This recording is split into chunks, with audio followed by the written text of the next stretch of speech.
Filled up with tears, and he asked me like the fate got dead. Go off of the bridge, but the truth is we are softies and we truly love our kids. Join us every Tuesday night, wrap it all up, babe. Evening in the parents' lounge is the cure to staying sane.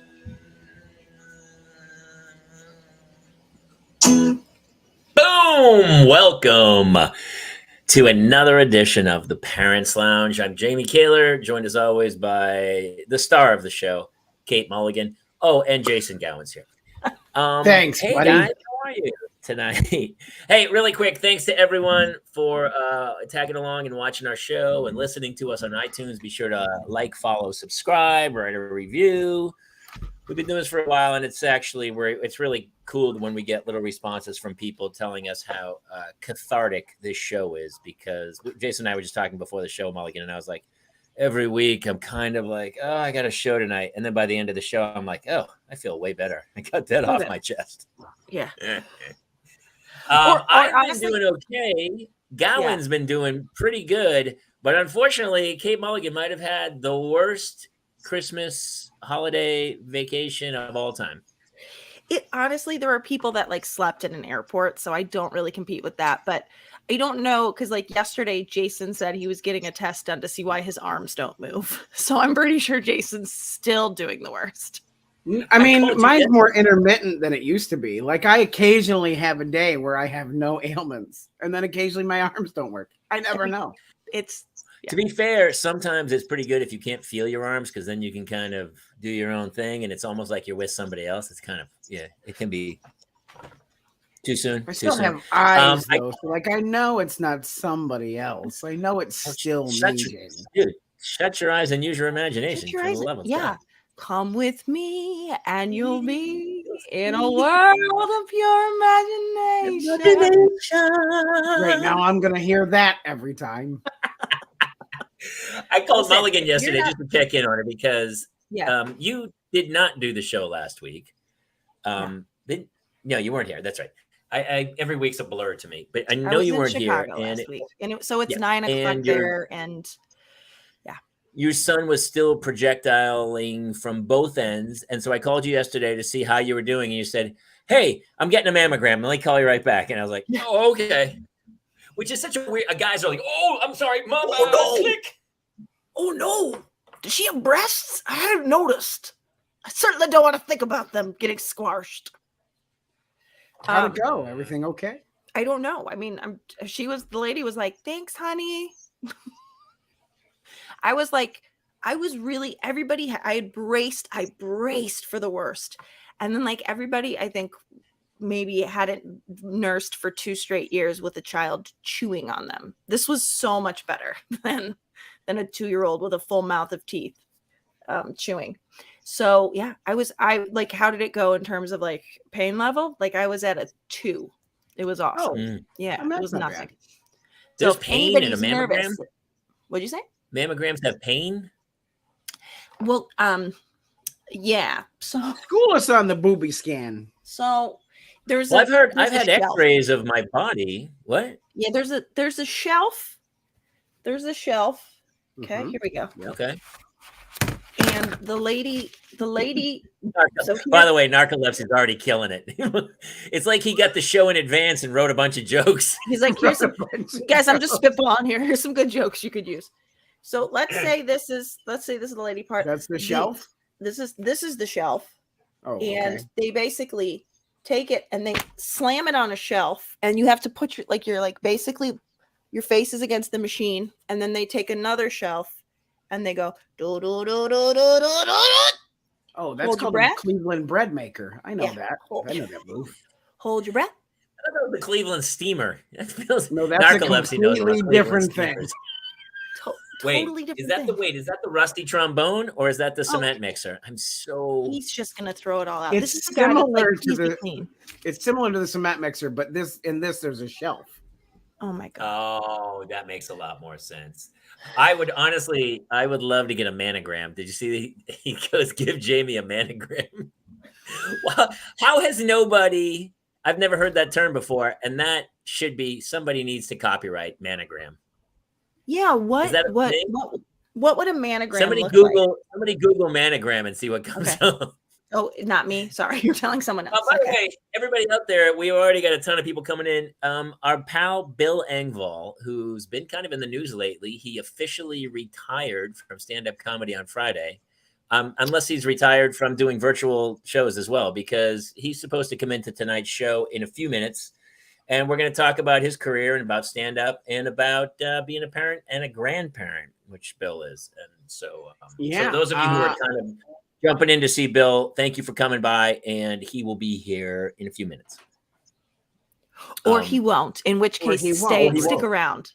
Because honestly, we had a conversation. We talked with him today about like how to set his camera up. So he's as soon as you become a grandparent, apparently you don't know how to work anything technical, I think is how it works. Yeah. I did my best there. I was very patient, and I did my best. It sucks because we were on two different platforms. He was on Apple stuff, but he had a Windows PC, and I'm on an Android, so we couldn't get. There was no common ground across the board, and I was trying to talk this through him.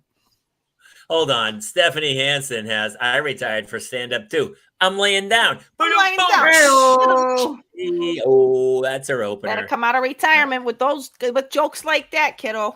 Look at that. She gets engaged and she's slinging the jokes again. She's got all the jokes. Hey, also, for the update, still haven't had a drink since January 1st. Are you on day 10? Can you see it in my face? Can you see it? Well, you look just as young as ever. How dare you? No, your skin. I gotta tell you, there's a glossiness to you that you didn't have. Skin I know. It does. It's not even. It really does. Listen, the lighting's helping, whatever. But sure. I have noticed my skin's a little healthy. It's probably hydration, right? Because alcohol dehydrates that's you. That's true too. So we were talking about it because I'm trying to get back into. I'm trying to purge the pandemic fully from my system. I kind of embraced it, like I think we all did to a degree. I mean, at some point, people go, Jamie, the pandemic ended like 14 years ago. I know, but I'm still. Listen, no, Jamie's working off the Spanish flu. Don't worry about it, guys. Just be cool. Dude, I still just do drive-by birthday parties where I just go by birthday parties and they go, Jamie, there's no pandemic. I go, dude, better safe than sorry. And then I throw the present out. Guys. I got to tell you, nobody loved the pandemic as much as dads loved the pandemic because Dickie hates children's parties. Not having to go to a children's party for a year and a half was as good as it gets for that man. I have a big bit on my album, but yeah, that was literally one of the best things about the pandemic. It was like no birthday parties, just drive-by stuff. No play dates. Oh, fantastic. I was hoping it would reset the bar on them and like people wouldn't put so much into them, but they've gone right back to it. Oh, bigger than ever. Bigger birthday parties than ever. They're like, well, we got to make up for all the years we missed. I'm like, no. Yeah. And so here's a unicorn you can ride. Okay. Yeah. That's what happened at the birthday party I went to. I was like, that's a unicorn here. And I rode it. And all the other parents were like, really? And I go, dude, I'm riding that unicorn. I don't care. And I rode it around the driveway. It's pretty pathetic, really. I'll show a picture sometime. Listen, let's get into it because this dude I've known for a long time. One of my oldest friends. He's a juggernaut. I don't really need to do a bio. I don't think. blue collar comedy tour. Oh, he had a show called the Bill Engvall Show. I think when you have a TV show, he played in Dancing with the Stars. he didn't play. I believe he actually played Bill in that show. I think he played Bill forget how- Engvall. Yeah, I think he so. Let me did check play his the IMDb. title role. It was a big deal. Yeah, let me check. But Let me check. he has been blowing up in the news lately because he has officially retired. Been canceled. from Sorry, stand-up what? comedy. Wait, no, that was Gowan got canceled. Jason, Oh, sorry, okay. Bill retired. Get But I'm sure, canceled. for the right, maybe someday he'll be talked out of an occasional gig. But luckily for us, he hasn't retired from virtual shows that he can do from a comfortable chair with a drink in his hand. So, ladies and gentlemen, without further ado, please welcome our old pal Bill Engvall. Hey, everybody, how are you? Good. How are you, Bill? Good. Bill, I love doing the show with you because literally we don't have to talk much. 23. We set you up and then you go. It's like an hour. It's the best. And I gotta tell you, that was a very sweet introduction. But it made me realize something, that in this business, and I don't know why it is, but you get caught up in what you haven't done and you tend to overlook what you have accomplished. Just because I think the word success has been so bastardized, literally to me, success for a man or a woman, you put a roof over your family's head, you put food on the table, you're a success. We got this thing, oh, well, you didn't do, you weren't on Yellowstone, or you didn't get this. Like, none of it matters. It's like and I think that's one of the things I've taken away from my retirement from the road. Still hoping for some TV and movies, but we'll see how that goes. But I think we just get so like, oh, you're a stand-up.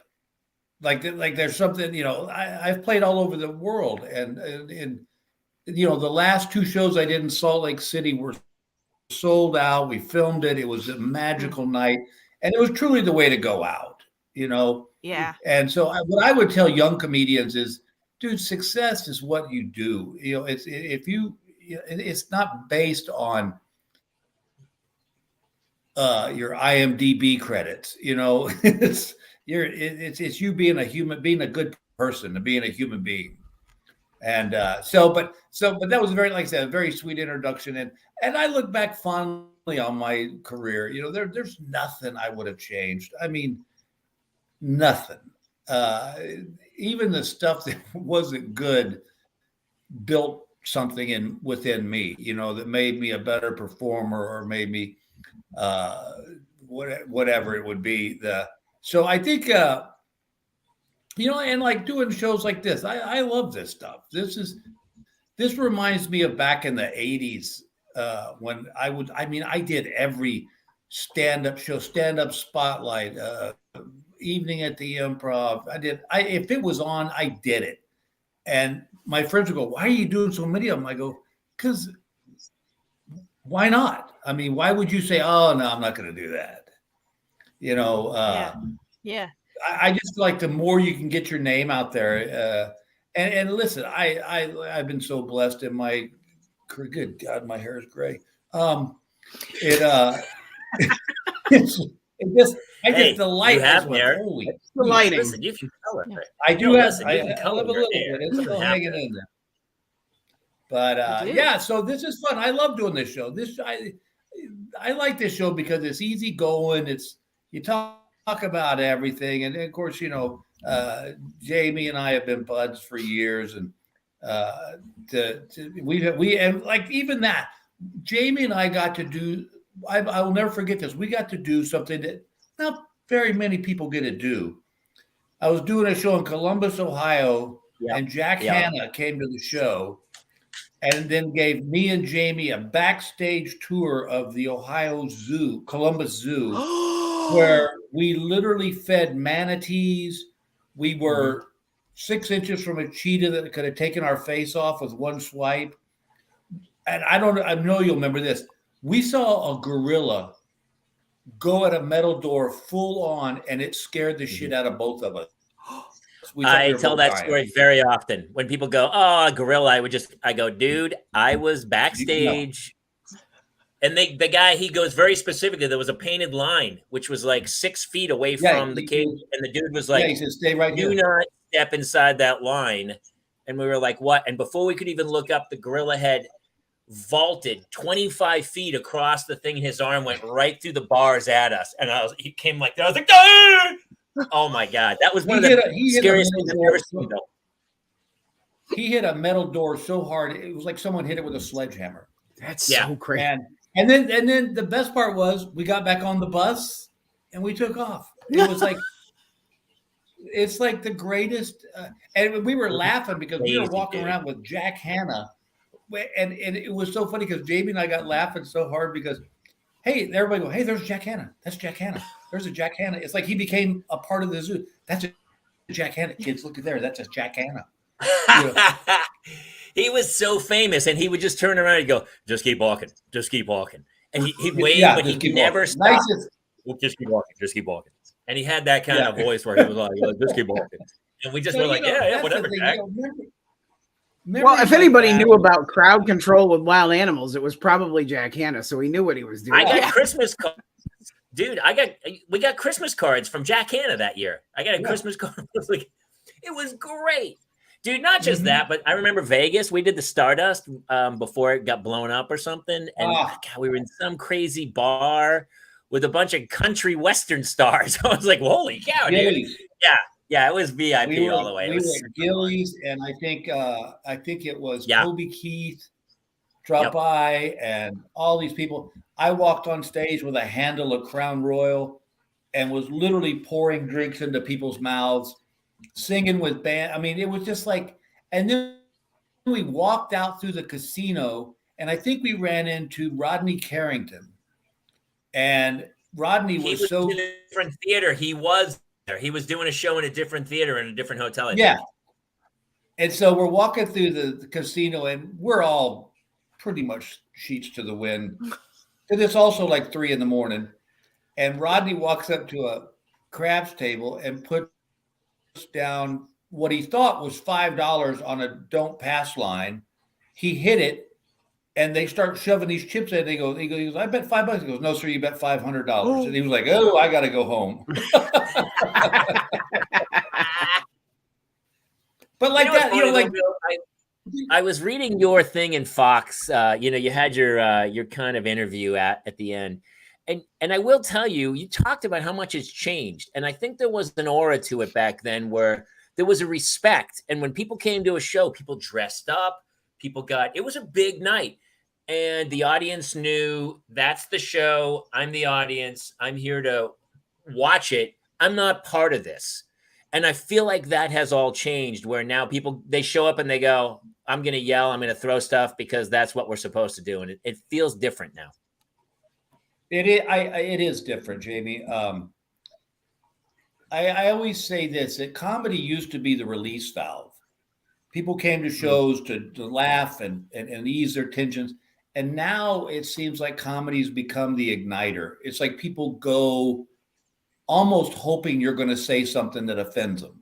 And I did an interview with somebody. Yeah. And somebody asked me a question. A great interview he said, where do you see stand-up going in the future? And I said, that's a great question. Because for guys like me, middle of the road, you'd have to really go out on a limb to get offended by something I say. But guys that I really respect too, like Dave Chappelle and Bill Burr and these guys that are very controversial, I said, I can almost, if it keeps on this trend, you can almost see comedy going back underground, like the old jazz clubs, that you had to know a word to get in and leave your phone at the door. People are not going to be able the recording of the shows, these bootleg shows getting out because people in the audience can't just respect that they're at a live event. No. It's like that's what's also going to have to happen. You're going to have to take away people's cell phones in a theater. And yet someone will find a way to say, listen, I'm going to tell you a story that it had a good ending. So I have a bit I did about giving my son a pocket knife for his birthday. I'm offended. And I was doing the bit, and out of the darkness, a guy walks up to the stage and tosses a pocket knife on stage. Now, it was very, he thought it'd be funny. I guess that was the thought process. But I just remember looking at him going, what were you thinking? And I didn't have him thrown out or nothing. It wasn't like he slung it at me. He just kind of, but I thought that was the cementing point to me when I went, I don't care what comedian, I don't care. And I honestly believe this, and some comedians may disagree with me. I think this day and age, if you're on stage, you're not just a little scared, there's something wrong, because you don't know what's coming out of the darkness. You don't know that someone's not going to sling a beer can at you or so, and I never had that before. And I realized when I would go on stage and I would be thinking, okay, just kind of keep your eyes moving and just look for anything doesn't look, that's not what comedy's supposed to be. Comedy's supposed to be, spreading joy and laughter and having a great time together, and not some kind of thing that somebody wants to get their 5 minutes of fame, Salman Rushdie getting stabbed on stage. It's Crazy. Just like, what? I literally find myself, and not to be a downer on this, but I found myself going, why am I doing this? Yeah. And I'm doing it for the people. I did it for the people that wanted to come to, like, the shows in Salt Lake City were magical. I mean, it was what every comedian dreams to go out on, 2 sold out shows. Yeah. You're filming and it's like, thank you, good night. And I just, at least for me personally, there was too much interference starting to show up, in my head. Like I wasn't able to commit completely to the show because I was a little freaked out. You don't know what's happening. Yeah. It's funny too, Bill, because I mean, you have grandkids now, and we have all little kids and stuff. And I was thinking about this the other day about, like, when I first moved to Hollywood, the guy who was the loudmouth and was like bragging about everything he did, that was the guy who did the least. The quiet guy in the corner was the established person. And anytime anybody was a blowhard, you would call them out. But all of a sudden, because negativity actually makes more money on Twitter. If you have a positive statement, it gets no response. If you have a negative or an incendiary statement, it gets all this feedback. So people were trained to monetize. I'm a brand. I'm this. It's me. And so they're not just looking for their 15 minutes of fame. Nobody wants to fit in with society anymore. They want to be soloists. And I think it's hard to teach my kids to be modest and go, don't brag, when the kid who does brag the most and opens presents makes $24 million a year. It's really hard. Yeah. To go, listen, I think you've touched on the subject that it's driving me crazy. These what do they call them? Influencers. Yeah. So terrible term. Who are they? I mean, I guess they're influencing people in a negative way, but yeah. I was doing a show, and the whole thing, the other thing is, you got these, I call them YouTube comics. I mean, I have a YouTube channel, but these guys that do a 3-minute bit and it gets 2 million views, and these buyers across the country think it's the next coming of Steve Martin. And so I was doing a show down in Louisiana at a casino, and I saw this guy's name. I won't say his name because I don't want to.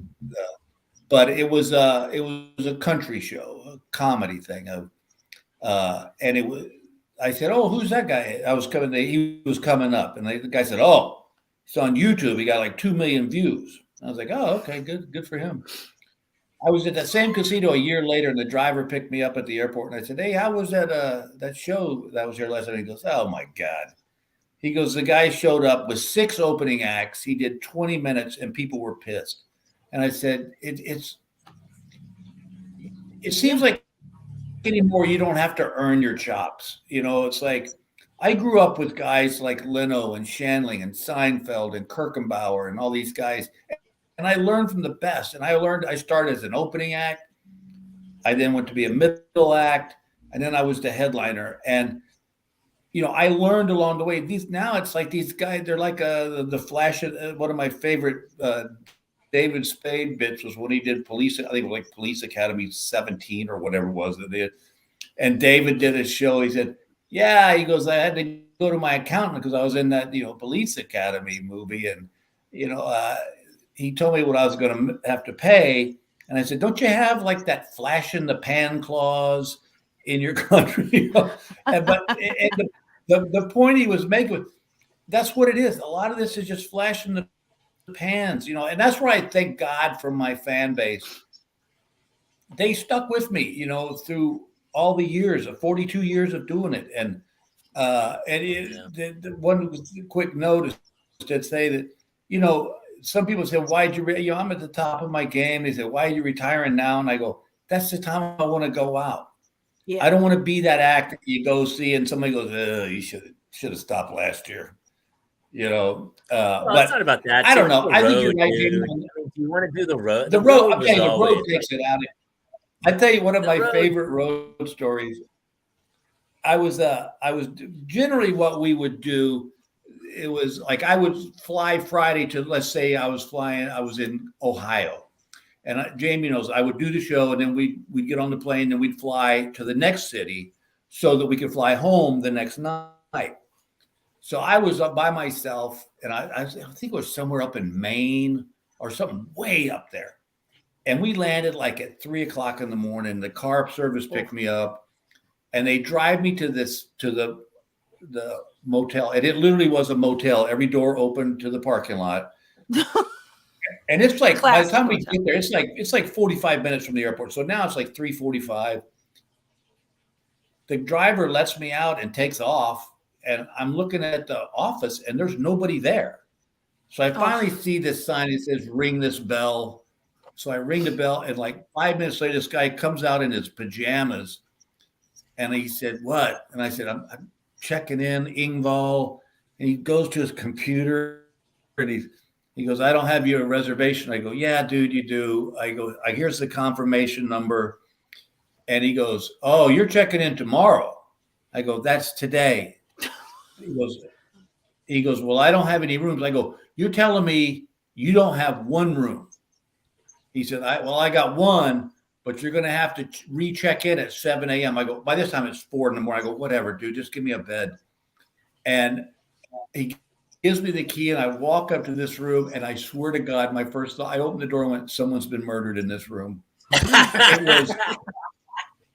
It was a king size bed with one pillow. The closet was just an indentation in the wall with a rod across it. And I just remember laying there thinking, this is where you're going to die. And it's going to be some kind of drug related story. And it was, so at 7:00 in the morning, my phone rings one time. And I went, oh God, I walked in, and the girl goes, no, we had you last night. He just messed up. I'm like, here's 5 more years off my life. That stuff gets old. I honestly swear to God, I don't really know how female comedians do it on the road. It's bad. We had Tammy Telly on here, Bill. Yeah. We had Tammy. We've had a bunch. And every time, Kira Saltanovich has done it a bunch. And she's like, yeah, dude, you wouldn't believe it. Like, just to get back to her hotel room after the show, the audience sees her leaving and stuff. Super scary. It's super scary, especially now. It had to be scary then, but nowadays you're like, sketchy. Everything is sketchy. Well, and you know how it is. Once the show's over, the theater can give a shit, Yeah. They got you're sneaking out the bag, dude. Yeah. He's flying out the back door. It's that one, and my other favorite road story from years ago. I was working the Comedy Spot in Birmingham, Alabama. Great club. And I get there about 4:00 in the afternoon. It shows at 8. So I get in the room and I go up, I'm taking a shower, and there's this banging on the door. And I'm like, what the hell? And I open the door, and there's this Indian guy. He goes, don't take a shower. And I said, what? He goes, don't take a shower. The water drains into the kitchen. What the? Oh, wait, it gets better. So we do the show. I'm lying in bed. The lights are off. And I feel something crawl across my lips. No. Vito. I turn on the light, and there's a roach on the pillow next to me. And so I get rid of the roach. I go back to bed. I went to the bathroom and literally use toothpaste on my lips. And I get back in bed and I'm just about to fall asleep, and this gigantic rainstorm starts. And I'm laying there in the dark and I hear this flap, flap. Oh, no. And I'm like, what the hell? And I turn like the ceiling, the acoustic ceiling tiles were soaking with water and falling out of the ceiling onto the floor and the bed. And I'm like, Oh my gosh. Nobody sees this side of the road. You know, you got a great job. That's nice. You're like, yeah, let me tell you about nice. But then there's I smell a book, Bill. Yeah, I should do that. Might be time for a book. Yeah. My favorite road stories. Yes. Yeah. Huh? Oh, I was gonna say, which consequently will become my favorite nightmares. Your favorite road stories are my favorite nightmares now. Oh, I had one in Kellogg, Michigan, and the only reason I remember it because it was the year that baby Jessica got stuck in the well. Oh yeah. I don't know. So 80s. I go to another motel, and the guy said, "I'll walk you to your room." I'm like, okay. And he opens the door to the room, and there's a dude laying on the bed in his underwear going, "What the hell?" And I'm like, okay, wait a minute. Okay. And that was Larry the Cable When you get to the club, they go, when you get to the club, the club goes, "How's the hotel?" You're like, "Fine, it's good, it's fine." Do they even do comedy condos anymore? Yes. I do don't they? know. I'm sure they do. Comedy because Store they La Jolla own still the does, I know. La Jolla does, yeah. I stayed in condos that you would get in the shower and there'd be hair on the soap bar. Well, it's funny because your mom's comedy show has been commenting. They're doing our show next week. Yes. We can't wait to have you guys on, by the way. We're super excited to catch up. But they're hitting the road. They're on the road again right now, touring your mom's comedy show. But at least God bless anybody. Like that was the hardest part, was like going, like it was always great to go with you, to open for you. But when you headline, you're like, it's the money's better, but you're also like, you're on your own. You know what, Jamie? That's a great point. I tell you what, that's one of the things I miss from the club circuit was there used to be a paper called Just for Laughs, and you would open up the center and it would listed every comedy club and it listed who was playing. So you could go, oh, look, I'm playing with Jason and Jamie, and that'll be great. Oh, next week I'm with Kate. So you knew who was coming. And, it was part of the camaraderie because it really was a us versus them attitude, and so if you had comedy buds with you, it made it so much easier. Listen, I don't regret any, but being on the road, when I would have Jamie on the road, it was like you look forward to having someone just to, hey, you want to get a cup of coffee, or it's like when you're by yourself, man, it is a lonely existence. I mean, just like, and it's like you don't know anybody in town. Sunday, yeah, it can be real painful. It's like, and you're like, why don't you go walk around and see stuff? Really, by myself? Okay, yeah. Now I'm that real loser. Now that you're home, you can spend more time with your grandkids. Okay, I have a question, Jamie. Did you have a sound booth built into your house? Thank you for asking it, Bill. I'm trying. Honestly, I'm like, somebody's got to mention it. Somebody has to mention that I'm wearing a gender reveal sweater. And your wife said that's good. Yeah.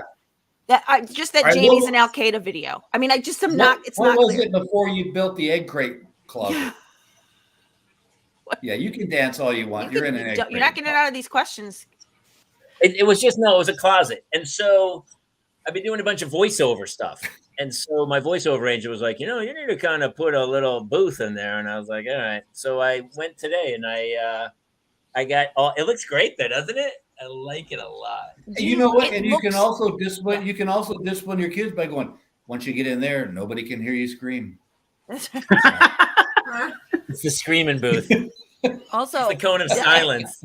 I did, Bill. We'll talk about it because I put one in.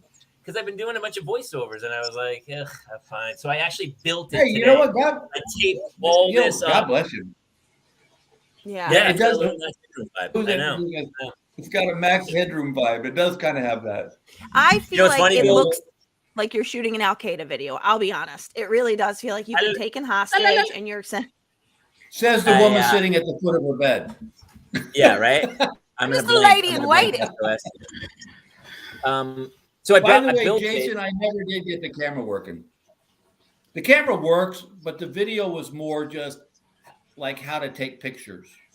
Oh, I have another one to kind of get that like shows you exactly what buttons to click. We can work on it tomorrow or whatever. I got, you know what? No, we're all flying in. We're coming to Park City for the weekend, and we're going to come out and fix it up for you. Well, you know what? Well, I'm in Arizona right now, so I wish I could show you guys this. I don't know if it'll.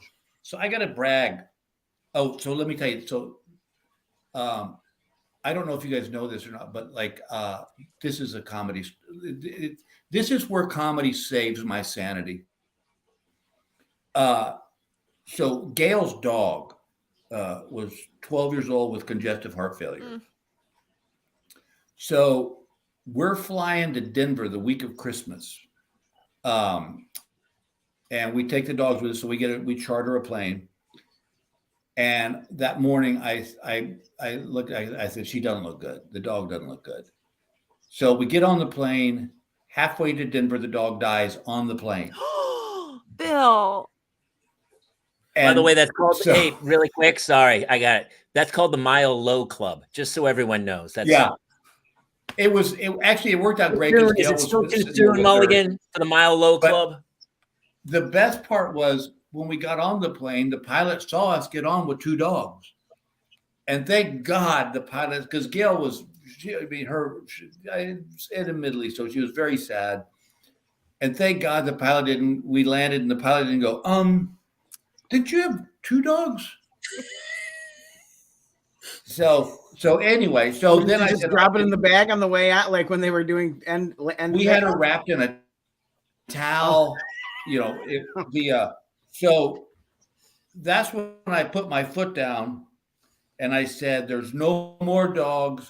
We still have Jake. He's great. On the way home from Denver, this is what we got. I don't know if it'll show up. Oh, you You got the Queen's dog? Is that a corgi? That's a corgi, Welsh Pembroke corgi, whose name is Dutton, after Yellowstone. Oh my nice. And so what I've learned is that I can say whatever I want. It just goes off into the abyss. Pretty much. Any guy, you missed a great opportunity, Bill. You were up in the air. I mean, you could have had a burial at air. I'm surprised the pilot wasn't there and the door opened.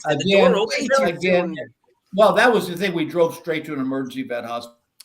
We called, and it was like, and then, of course, then we had to go to our granddaughters who keep saying, "Where's Lola?" And we're like, okay. Oh no! I'm going to tell you something. I don't care whether you're a parent, a grandparent, just a dog owner. If you're married and you're a guy, you just need to accept the fact that you have no control. You can think you do, but you have zero. And you know what? That's not a bad existence. No, I like playing second fiddle. Okay. Yeah. I do too. And I like when choices are made for me. I like when people make decisions. I like when people order for me for food. I don't care because I like that. But so we decision making things, and we go to Benihana for over the holidays. My wife wants to take the kids to Benihana. I go, here's how it plays out. It's ridiculously expensive. The kids don't eat it. They don't even like it. It's not their jam. We leave. We spend a lot of money. I've eaten too much food. Please, for the love of God, if she wants a show, I'll blow up some stuff on the stove. Please, no Benihana. We go to Benihana over the holidays. It's not cheap. It's not cheap. It's way expensive. And then we came home. Does zero control have? We came. I begged her not to go. We came home. The kids were like, "We're starving." She made them mac and cheese after we got home. After a $250 Benihana. We literally pulled in. She went right to the kitchen and made macaroni and cheese for the kids. I was like, "Why? Why?" It played out exactly how I said it was going to, but I couldn't stop it. It was like a train wreck. I just want to say, So Travis, Oh, yeah. Travis was asking, what does zero control have to do with pets? And I go, here's your answer, Travis, because I had said no more dogs, No more dogs. and then we end up with a dog. Yeah. Within I just want to hours, by the say, way. yeah. I just want to Go ahead, say, in my own defense as a wife, feel like I always talk to my husband with respect, and I always feel like I make decisions. Shut up! I'm doing my show. Close the door. And I feel like I feel like You're it's you're very reasonable, rational. I just feel like it's a 50-50. So I just want to say I don't agree with this with the characterization that's going around. Benny Nana. Oh, dude. Narcolepsy's on fire. Was that narcolepsy? Benny Yep, yes, it Nana. was. Yeah. Yeah, we've had that too, Jamie, where when the kids were little, that was I think what's that name of that restaurant in LA where a lot of actors have worked there. You're a character. Oh, it's gone, but it used to be what was the name of it? It was on La Cienega. Greg Binkley was Barney Fife. My buddy Greg Binkley played Barney Fife. It's like we took like Pulp Fiction. It's it was a guy's name, wasn't it? Yeah, what was the name of that? Who knows? But we took when the kids were little, we took them there, and we had like the smart ass waiter. Ed DeBevics. Peggy, that's awesome. I was going to say Ed DeBevics was in Chicago. Yeah. Nice, Peggy. Ed DeBevics. No, it was on. I loved the restaurant, but it was like the kids were just like, "Why are we here?" It was. Yeah. That's my New Year's resolution with Kate. I said, for the love of God, please, you and I should go out to dinner.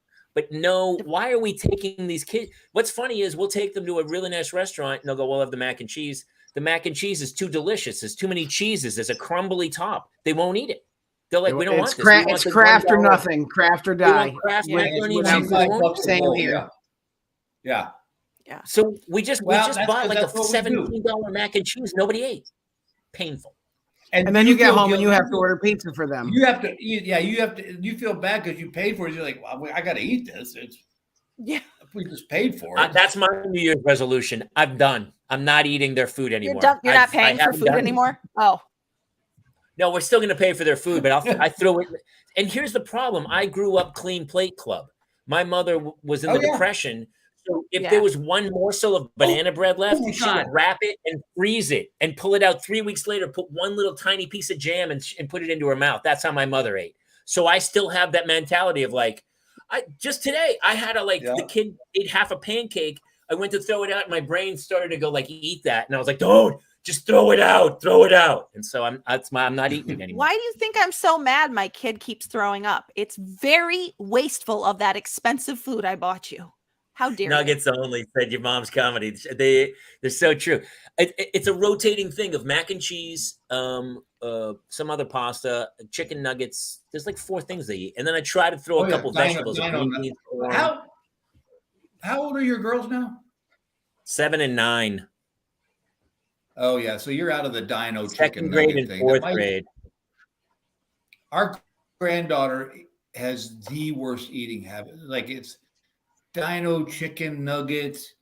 Yeah. And she wants to dip everything in mayonnaise. I'm like, oh my God. How old is she now, Bill? So Travis wrote something. There is a restaurant called it was big in Texas for a while called the Magic Time Machine. And this I don't know why this memory hit me, but there was a period of my life when I went to the Barbizon School of Modeling. Well, humble brag. Because you had a little Marlboro Man in your early days. Yeah, but I remember we did a fashion show at the Magic Time Machine, and there was just these dudes at the bar like heckling us as we're trying to do this runway walk with furs on. You're like, look at here. It was like, that's funny. Oh. Are there any photos of that? I would like to see that. Please, God, I hope not. If you think I didn't just Google it, Kaylor, you just have never met me because I needed to see Bill Engvall Barbizon immediately. to everybody watching, please, if you have any questions, I love the running commentary of jokes are making me laugh super hard. If you guys have any questions for Bill, please, because I know a lot of people had come in to see him, and I wanted you guys to be able to connect with him live, so it's kind of cool. Right off. Yeah, Joko finally showed. That would be I did some kind of weird stuff before I got into comedy. That's funny. I think somewhere in this house there's I think my wife has it somewhere hidden away, but I actually had a portfolio of modeling pictures, and if there's like one of me holding onto a tree branch above my head, looking off longingly into the Please, Gail. I'm gonna have to text Gail. Gail has got to find these. That would be cool. If she ever, I swear, that's why I can never leave her. She's got so much ammunition on me, it would just be like. She's like, "You want to leave? All right, buddy. Here you go. I'll tell you what. Go. God with you. Go, and I'm just gonna call TMZ and maybe drop off a little package anonymously. You also can't leave because she controls you. You even did Dancing with the Stars. That's how celeb you are. I know. You dropped a Dancing with the Stars. Again, this is who's got the brains in the house. I was going to turn it down because I literally thought, is this where my career's at now? And then got to Gail said, I think you should do it. And I got seen by more people then than anything I've ever done. Also, when the likes of Emmett Smith and like Simone Biles, I mean, it's like it's not washed up star. They are getting stars, Bill. You are a star. Oh yeah. Well, and you know what, Kate? That was part of the fun thing of it was you got to see, like on my show, it was Snooki and Leah Remini and there was a couple other people, but you got to see them stripped away. I mean, because when you come out of there, it's it's not like you're like got makeup person waiting, and there's people out there with cameras. I mean, we showed up in sweatpants, and your hair's all 9 ways of Sunday. So it was interesting because Nicole was a great example. When I heard she was on the show, I was ready to go in to just not like. She was the sweetest, nicest girl I've ever met in my life, and it was just like, oh well, okay, all right, and it's. I highly recommend the show to anybody that if Jamie, if they were to call or Kate, I'd say you do it. It's you can't look like a bigger idiot than I did, and I got to the finals. That's amazing.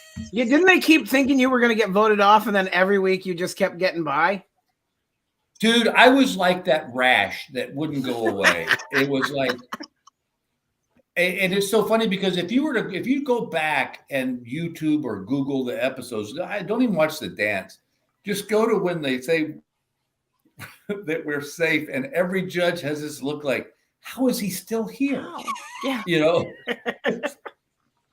Those are the people who win every competition. Yeah. Like, how's that guy? Well, you know what, Jamie? I didn't have anything to lose. It was like. Also, likability is you're just so deeply likable. And I feel like when people are voting, it's like, who do I want to keep seeing on the show? It's not who do I want to keep seeing dancing? Who do I want to see more video packages from? Who do I want to see, it's just who do I want to see more footage of their rehearsals gone wrong? Like it's, it was funny when I was all freaked out about it. And then I finally realized that this is what it's a popularity contest. And so I started doing what I do best. And that was just perform to the audience. Yes. I'm dancing with this smoking hot 22-year-old girl. But at the end of the dance, I run over and I kiss my smoking hot, beautiful 55-year-old wife. And all of America went, see, you see there? Yeah, all right, that's my dude. Yeah. That's funny. But that was what was nice too, though, Kate, was Emma and I were so far apart in age that there wasn't any of that weird, because that's what they love. They love that. who's going to hook up with who. And like, you know, I think it was Derek Huff's sister was a guest judge. Julianne, yeah. Julianne Huff. And after we finished our dance, she goes, you know, I just love watching you two. It reminds me of the days I danced with my dad. I'm like, and see, I know she meant it as a compliment, but it was just like, okay. Mm-hmm. It's kind of like someone said, you know, you really look cute when you vomit. Yeah. You know. That's funny, man. But it was great. I mean, it was awesome. And the other claim to fame that I had that I never did was when they thought I was a masked singer. Oh, that was big on Twitter for a while. Yes. And of course, you know, people would tweet me there. Was that you? And I'd go, I can't say. But keep watching. Legally, I can't say. Yeah, sorry. It's just a camera. Larry was one of them, right? Then Larry ended up being one of them, right? Yeah. But and so, you know, I was on a completely different subject. You know, Ron retired too. I did not. Yeah, Ron White retired. He announced his right after mine. And you know, it's like that's you know what I could see happening if more than going back. It would be like if we decided to get the guys back together and do like 10 shows in a year. Yes. You know, that I could see that maybe happening as we've all gotten older, which could be a lot of fun. They never say never, you know? I never. Bill, and maybe it's just projecting because it looks like the most fun ever, but would you say sort of the pinnacle for you of being on the road was doing the Blue Collar Comedy Tour? Like, it just seems to me like nothing is better than that. You're with your best friends and just probably traveling well, I would guess. Okay, I would tell you, imagine being on the road with 3 of your friends. They're throwing stupid money at you. You're selling out arenas. And there was just not, it was like, I remember one night we were playing in the Midwest somewhere, and we had all come in from different parts of the country. So everybody had chartered a plane. And for whatever reason, I don't know why, the promoter decided to get 4 limousines. So we do the show, and the general way it worked was as soon as we said goodnight, we were out the door. Our bags were already in the limo. We were heading there so we could beat the traffic out. We all piled into 4 limousines at this little airport, and each limo peeled off at a private plane. And I remember walking up the steps of my plane. I looked at Foxworthy and I said, dude, this is as close to rock and roll as we're ever going to get. And that's what we were. We were comedy rock and roll. I mean, we held the record for selling out the Nashville Arena in 24 hours. And then we finally got dethroned by Bon Jovi, which is like, what? Not a bad way to go. No, it was the perfect storm. I mean, we hit at the right time. Yeah. Everybody. Bill, we have a question for you, brother. We have a question for you from Icesus. What would Icesus do? Thank you. Icesus. What would Icesus do? Bill, you the man. I hope everyone's doing good. Question for Bill. Drunkest you ever got on the road? We've all done it. I've had someone where I goes like, I got it. Okay. Wow, I made it back. It would have been in Omaha, Nebraska. I was working at the Funny Bone Comedy Club. And during that time, which was a kind of a dark time for me, I was drinking a lot. And tequila was my drink of choice. You're describing my pandemic, Bill. Yeah. And so I was doing the show, and in the show I'd had, I don't know, probably between the whole, probably 4 or 5 shots of tequila. Well, the show ends, and this guy walks up to me and says, hey, I run this country bar over here called Guitars and Cadillacs. And he said, we're having a ladies Wrangler jeans contest. We'd like for you to be a judge. And I thought, well, I can't be rude. Yeah. So I go over. He goes, by the way, it's sponsored by Jose Cuervo, and I'm like, oh my god, all right. But because I'm a team player, Yes. I went and judged this contest while they're pouring more shots of tequila down my throat. And all of a sudden, the DJ goes, all right, we're going to clear the dance floor and have us a buffin rodeo. And I looked at the guy next to me and I said, what's a buffin rodeo? And they bring an electrical industrial floor buffer out in the middle of the dance floor.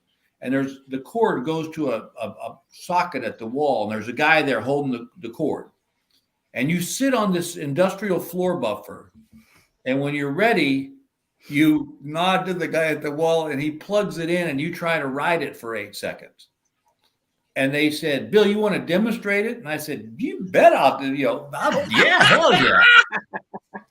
So I get on this thing, I wrap my legs around the pole, I'm holding on to it. And they said, do you want a helmet? And I go, I don't need no damn helmet. Oh. And I looked at the guy and said, let's go. And they plugged it in. I rode it for like 2 seconds and got flung across the dance floor, wishing I had a helmet. I get in my chair. So and by the way, there's people who have paid an entry fee of $20 to do this because you could win cash. To ride the buffer? Yeah. Oh, yeah. You could walk out of there with, $800 to $1,000 if you got it, and so if there was enough people that wanted to do it. And back then in the 80s, everybody wanted to do it. So I'll never forget this guy. It was one skinny old cowboy who rode it for like 7.8 seconds. His hat got flung. His hat stuck up on a sprinkler head above the dance floor. And he walked over and they go, oh, so close, 7.8 seconds. And this guy got pissed. He's like, I rode that thing for 8 seconds. I want my money. And I was just drunk enough. I said, dude, you rode a floor buffer. That's worse than John Travolta riding a mechanical bull. And so I stagger back to the hotel somehow. And the next morning I had to get up and do a radio interview. And I was so hungover. Let me back step. That night I got in and I call Gail every night. And I looked at the phone and there are 27 numbers. And I've got to figure my, 7, 8 out of them. And I finally got her. I go, hey, babe. She goes, call me tomorrow. So she could right away. And so the next morning, I told the dean, I go, dude, I am in so much hot water. I go, let's call my wife, but I want you to play Give Me One Last Chance by Vince Gill. And so I knew she couldn't yell at me on the radio. So, yeah, that was that one, or the night that I was playing in El Paso and me and 2 other comedians went across the border to Mexico. Oh, and I know just enough Spanish to get my ass kicked. So we go over there and we've been drinking tequila and it's the place to do it. Walk up to this bar and one of the comedians had really long hair and the doorman, for whatever reason, the doorman went, no, he don't come in. No, too much hair. Don't come in. Yeah. And I'm like, hey, dude, mi amigo is okay. He, I'm like, this guy's like, thank God the other comedian goes, let's just get out of here. And I was so drunk. I'm walking by a guy on the curb. There's a guy sitting on the curb selling cigarettes out of a carton. And I go, hey, how much for a pack of cigarettes? And he goes, $1. And I go, $1? Forget you. He goes, 80 cents. I go, done. That's the border of Mexico.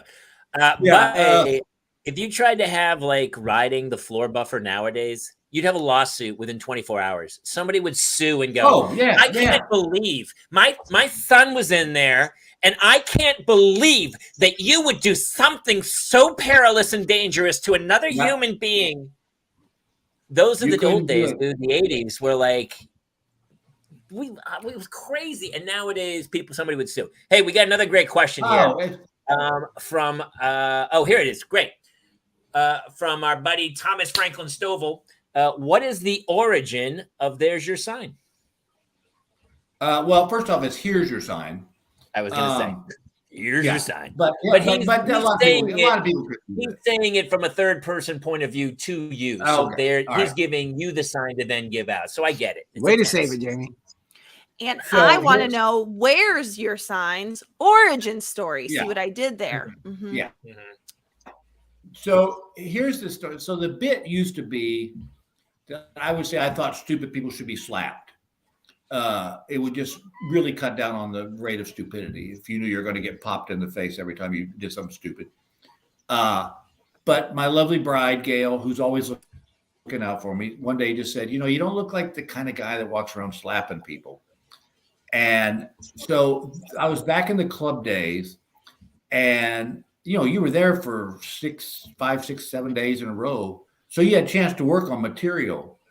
And so I came up with this idea of a sign that just said, I'm stupid.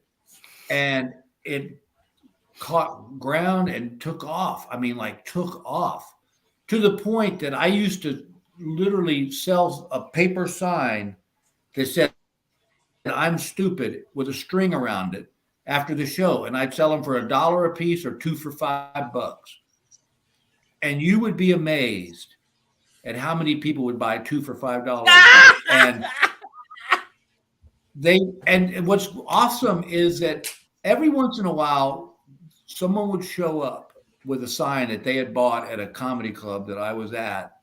And, that here's your sign thing was just a gift from heaven. I mean, without that, I wouldn't be talking to y'all right now. I mean, that and blue Do you collar. remember the first bit?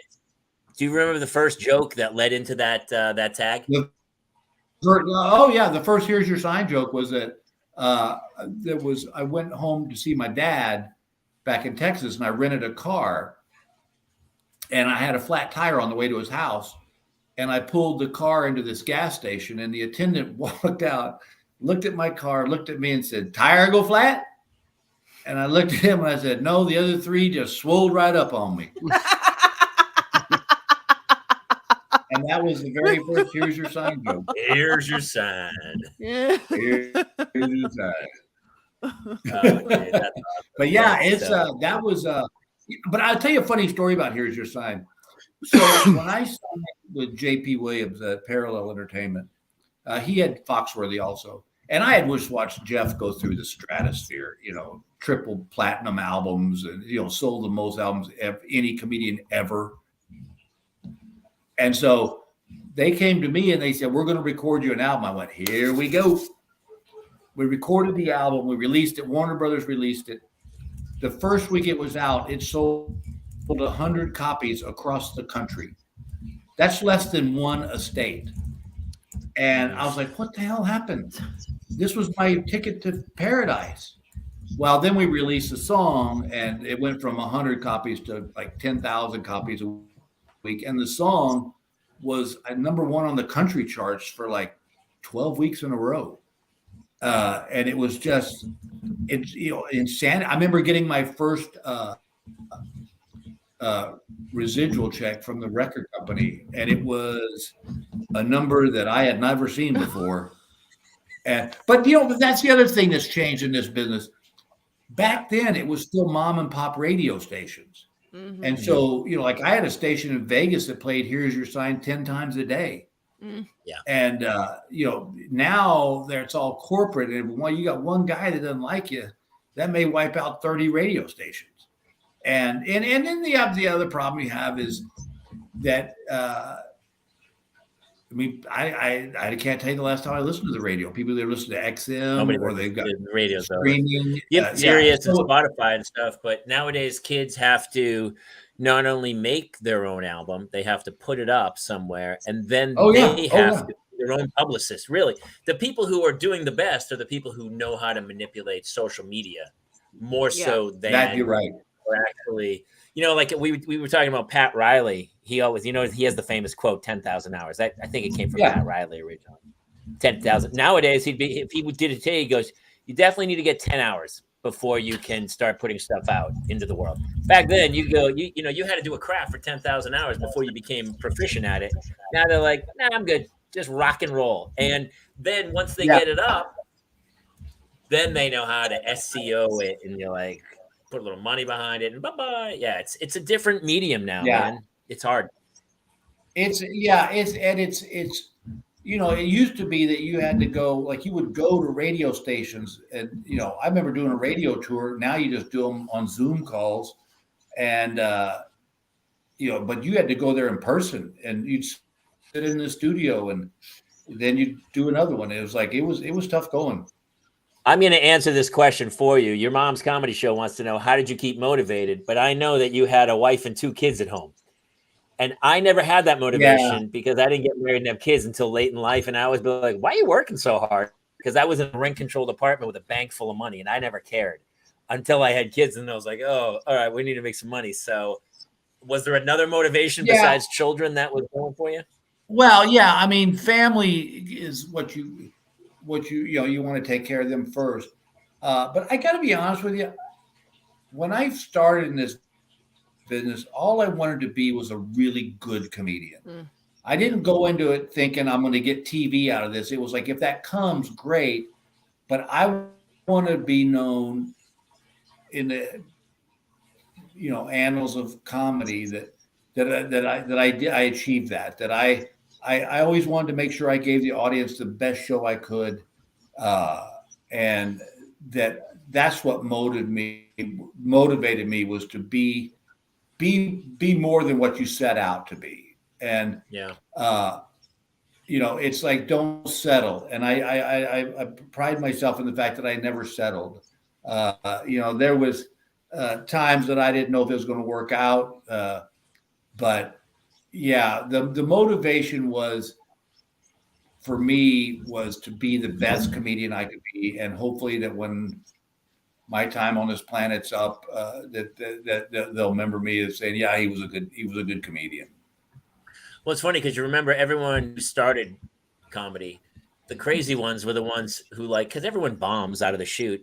We were all the crazy ones who were like, I'm getting back up tomorrow because I can do this. Yeah. And then the goal was wash to murder. Like, it went, like, even after that, it went well, but you were like, that one joke. And then it was just have the perfect side. It's like the golfer. That's the thing, round. It's almost like, I always said that you never learn anything from a good show. Mm-hmm. You learn your stuff from a show that didn't go the way you wanted, and whether it was you or the audience, but it's you had to keep going. And that was one of the things about Blue Collar that was really good, was every night you had to bring your A game. You could not mail it in, or you were going to get buried. You had to. You had an off night. You'd get murdered. Yeah, everyone's killers. I think a row of killers, man. That's the thing about comedy that I love, though, too, is that I can remember playing the comedy workshop in Houston, and I had to follow Bill Hicks and Sam Kinison in one night. And you want to talk about pucker factor? Because they knew the room, they knew the audience. I had just driven down for the night for 15 minutes. And they made you go last?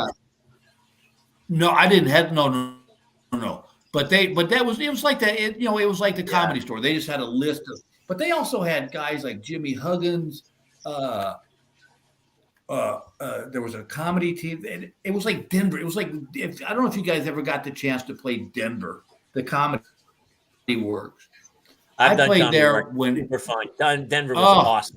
Great room. I didn't get winded because I'm always envious because I see you're just pure joke teller and a storyteller.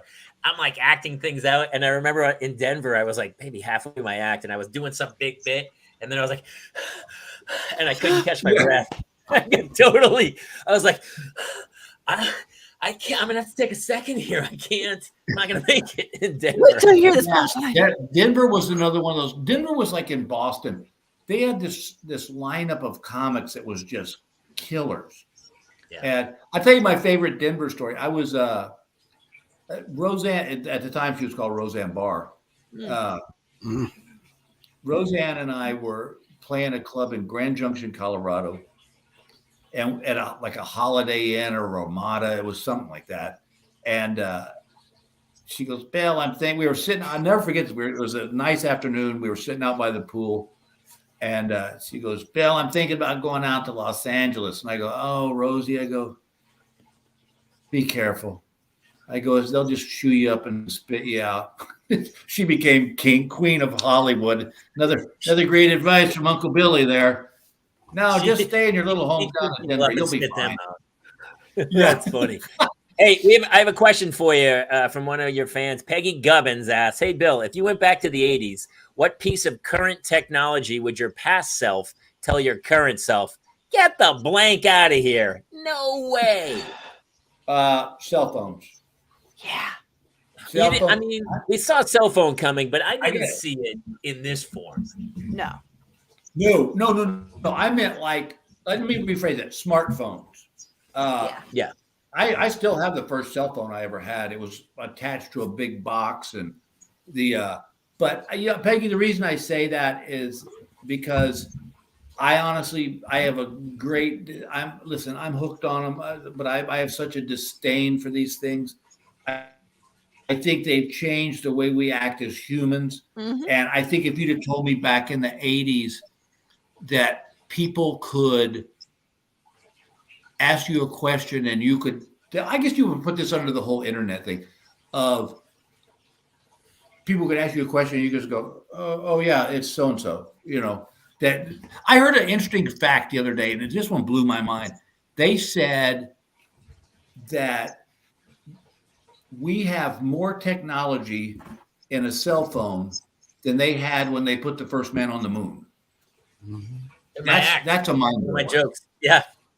It's yeah. That's a more mind technology. Not even this one. The one like the very first iPhone had more technology than the guys on the Apollo. Yeah. And it's also, I'm probably going to get the stat wrong, but it's like these decade, like the technological growth has been exponential each decade since, I forget which, but like basically the 10 years from 1970 to 1980, there was not as many changes as like from 1990 to 2000 as there is from 2000 to 2000. I mean, it's just like, it's exponential growth too, where. All right. So let me ask you guys a question.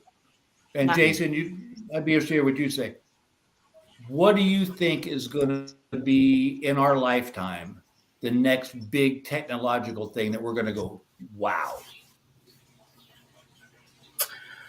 I think artificial intelligence is going to be the biggest thing, because right now they're doing programs where they're taking information, phone calls, past messages and stuff, and recreating people's personalities, getting voice snippets, so that like even when you lose somebody, there'll be a computerized copy of them. So even when you lose somebody, that person will still in some form still be there. I think that's going to be Jason, a big thing. Tell Bill what you're doing. And why you're actually answering this. Why I'm answering this is I'm actually doing it because you and I've never talked about this, but 6 days after my wife gave birth to our twin sons, she had a stroke at 28 years old. Oh. She had a hole in her heart. We didn't know it was there. And she gave birth to the children naturally, and a clot formed and it got through the hole. And so I was told at the time she was going to live at most 2 yeas. And we're now 4 years in. She's doing much better. Then 3 to 4 months later, I had a internal medical scare and I almost died. And so I kind of started to look for another way to, like, I didn't want my kids to go without our influence. And I found this, there are a lot of companies out there that are doing this, but I'm actually working with a company and they're building an AI version of my wife and I, so that if something were to happen, our kids will still have some version of us that they can talk to. Yeah. Dude, how much money are you making to be on this show? I can't talk about it. You clone that person and then you put the AI into I'm doing this clone. for a watered down scotch and you're got an AI thing. That's crazy, Jason. Well, here's my concern is that I know the only reason I have not tried to take over the world is I was limited by the Barney Rubble body. Once the robot me figures out that he has no limitations, we're in a lot of trouble. Wow. Yeah, AI. I mean, also, I do think AI is the right answer. I do think that's a big jump. And the avatar also is, I mean, Meta what's his name is crazy, but he's also right. Eventually, all these people who are watching this show, we're all going to be in a virtual club, and we actually have there's a virtual parents lounge in the metaverse where our shows run, and you could be you can put the Oculus on. We can all be avatars. I almost threw up. I went into the metaverse with Jason, and I kept I go, let's see what it's like to jump off. And when I jumped off, I was like, oh, and I got super woozy. It is one of my favorite memories. Jamie's avatar looks just like him, literally just walked off a cliff and died. And this little kid who sounded like Short Round from Indiana Jones said to me, I think your friend just killed himself. And I was like, honestly, Totally we've been waiting for that for a little while. That was Wait, you did all I this with just those. You did all that with just those dumb glasses on? Yes, it's crazy. I spent a long time. I built a virtual reality club. So it's like you go into a nightclub and there's an IMAX sized screen. And actually, old shows you've done with us, Bill, are in there, and you can sit in an audience with other people and watch our show as if you're in a club. Can you interact with them? Yes, absolutely. You can talk to them and everything. Yeah. The plan is to, at some point, we're going to do a live show in there. Other huge artists are doing it. Travis Scott did one and in one show, he made $10 million or $20 million. One virtual show in the metaverse, and everyone is on an Oculus around because the thing is, dude, if you go to Columbus, Ohio, how many people live there who can come to the show? There are 8 billion people on Earth. So if every single one of them could theoretically come into your show, I mean, dude made like 20 million. Is Jason's clone also getting his own? No, the leather hat cannot be replicated. This is just, I am, oh my God, I'm my dad when VCRs came out. This is like, I know. This is just a whole nother world that I'm just like, wait. Now, let me ask you though, because I also read that somewhere they said that you can only go so long because your brain cannot comprehend all the information that's being thrown at it. I will say that may be true. I got the Oculus when they were telling me about this, and I got it, and there's an app that I ended up buying called Wander, which you can put any address in the whole world and go there. So I ended up going. I was like, well, I've never been to Australia. I want to go see the Sydney Opera House. And so I put in Sydney Opera House, and I'm standing there, and I am immediately in front of the Sydney Opera House. And they've sort of, I don't know how to explain what happens with the ears. You don't have anything plugged into the ears. So like I could still hear my husband like in the kitchen, but somehow it was like, I don't know. And I went, like, I was truly like, I felt like I was in front of the Sydney Opera House. And there was when I finally took them off after exploring all of these places, there was like a melancholy that came over me. It's weird, where right? I felt like really bummed out to be back in my house. And so I was like, this is not not good. It's not good. It's not good. Yeah. There's going to be an issue. We're the first people who are but generations will adapt.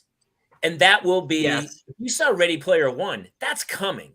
I think there's no two ways about it, man. There are already people who are in there every day, most of the day, to escape their life, for sure, without question. You would eventually learn. It's the Matrix. But how do they get money? How do they make money? Those people that are in there. Every day? If all you have to do right now, Kate, and I've seen a guy. Actually, speak low. I'm going to take notes. What do I have to do? A guy I know is literally designing virtual furniture that you can buy in a virtual storefront. He sells you a copy of this virtual furniture or a t-shirt or, whatever it is, this object, an avatar add-on. And he is making, he told me right around between $10,000 and $15,000 a week.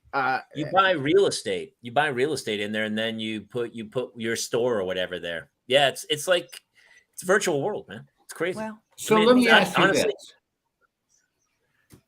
When do we lose being humans? Oh, it was 1994. Did you not get the memo? It was on CNN, I believe. It was the OJ trial. At what point do we lose our social skills and yes, it's already. Absolutely. How to react to each other? in a real world. It's Well, you I see think it's kids already all sitting happening. next to each other texting. They text. They don't even want to talk to each other. Nobody has verbal skills. Nobody can Right, talk to I each get- other.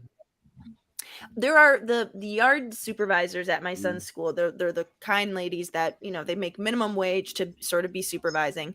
They are always like, your children are, oh yeah, I know that's true. So Thomas that's Franklin basically Doublemint. that's the That's a- premise of yeah. Avatar. It's a That great- is yeah. Avatar because the dude has no legs. He's Yeah. paralyzed and he takes his brother's spot to get into Avatar. And he's like, oh my God, I can run again. So absolutely. Yeah. I Yeah. totally agree with that. I'm sorry. Kate, But to my interrupt you. thing Go would ahead. No, I go was to just gonna Kate say- then again is like once he takes the glasses off, does the Mhm. depression of reality sink back in? Oh, I got to And- imagine because you can actually, if you are somebody who does not physically move through the world, normally, or not normally, it's a horrible way of saying it, but if you are in any way inhibited movement wise, when you've got the paddles in your hands, assuming that you can control the paddles, you feel like you're walking. So That's what I was going to ask. How did you just do like this? you just actually like there's like a little button on it that you can sort of like when I'm in Wander. But see, I then just, now like, they're also like a coming out cursor. with those. They're basically a treadmill that you strap yourself into, and you can also stay and walk within those spaces. So you're That's actually Ready Player One. He's on that, and wherever the treadmill goes, he can go either way.